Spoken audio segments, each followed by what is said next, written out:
Hi, my name's Jane. I work in the city in London. I earn £200,000 a year because I'm very important. I'm an accountant and I have a lovely lifestyle and I spend £150,000 a year. Hi, I'm Jessica. I live in Thailand and I'm a digital nomad. I make $40,000 a year and I spend only $20,000 a year. And I have tons of friends. So who retires first? Is it Jane or Jessica?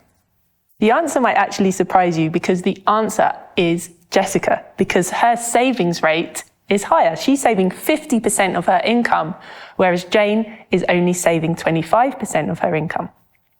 And it all comes down to savings rate. So with a savings rate of 50%, which is what Jessica has, she'll be able to retire in just 15 years.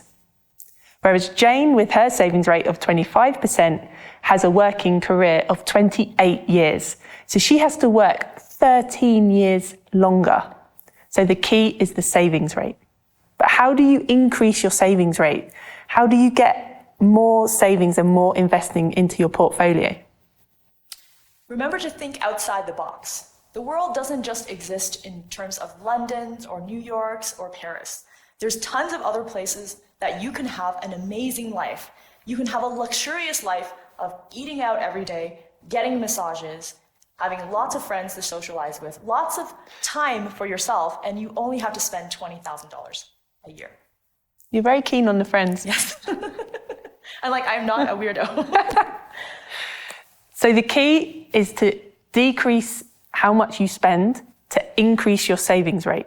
And there's lots of ways that you can do this, geo arbitrage being one of them. Check out the video on geo arbitrage and figure out creative ways that you can reduce your cost of living, increase your savings, and shorten your time to financial independence. Plus, you can just throw out all your winter jackets because you can be on a beach all day long. Why would you not want to get paid to sit on a beach? And have lots of friends.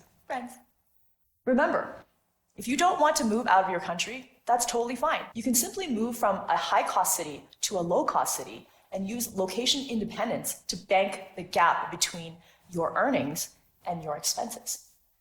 So you could just stay in the comfort of your own country and be able to retire that much faster just by taking advantage of this little secret. The key is to track your spending, to know how much you're actually spending. People have this idea because they think only of their fixed costs of how much they're spending each month or each year. But you need to know exactly how much you're spending so you can look for ways to cut out some of the things you're spending on that you don't even value. And remember also that there's a floor to how much your expenses can be. You can't get your expenses below a certain amount, but there's no limit on how much you can earn. So check out our video on 10 ways to increase your income if you're looking for ideas of how to increase your income.